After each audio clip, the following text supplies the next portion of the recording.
குறைந்த காலமே வாழ உள்ள தன்னுடைய 7 வயது மகனின் ஆசையை அவரது தாய் நிறைவேற்றியுள்ள சம்பவம் நெகிழ்ச்சியை ஏற்படுத்தியுள்ளது.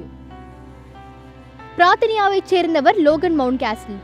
7 வயது சிறுவனான இவனுக்கு கடந்த டிசம்பர் மாதம் சரி செய்ய முடியாத மரபணு நோய் ஏற்பட்டுள்ளது.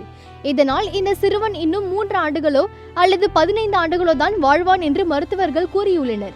இந்நிலையில் இந்த சிறுவனின் அம்மாவான ஜோலின் தன் மகன் எப்போதும் தன்னை திருமணம் செய்து கொள்ள வேண்டும் என்று கூறுவானாம்.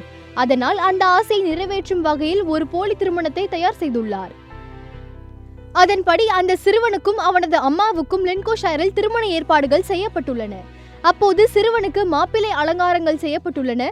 அம்மாவும் ஒரு மணப்பெண் போன்று உடை அணிந்து வந்துள்ளார். அது மட்டுமின்றி சிறுவனுக்கு பியூட்டி அண்ட் தி பீஸ்ட் என்ற திரைப்படம் மிகவும் பிடிக்குமாம். இதனால் அந்த படத்தில் வரும் பீஸ்ட் மற்றும் பியூட்டி போன்ற வேடத்தில் 2 பேர் கலந்து கொண்டுள்ளனர். பீஸ்ட் மற்றும் பியூட்டி வேடம் அணிந்தவர்களை சிறுவனை அந்த கிளப்பிற்குள் அழைத்து வருகின்றனர்.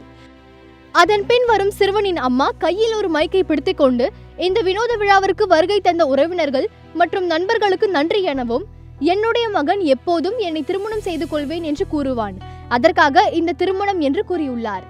அப்போது தன் மகனின் சிரிப்பை கொண்டு ஜோலின் கண்ணீர் விட்டார்.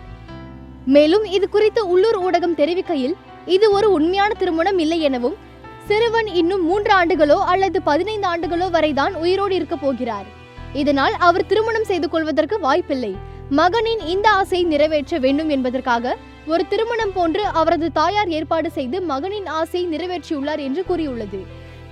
மேலும் திருமண சடங்கின் போது கூட அவரது தாயார், நான் லோகன் மவுண்ட்காஸ்டை நன்றாக பார்த்துக் கொள்வேன் என்று கூறியுள்ளார்.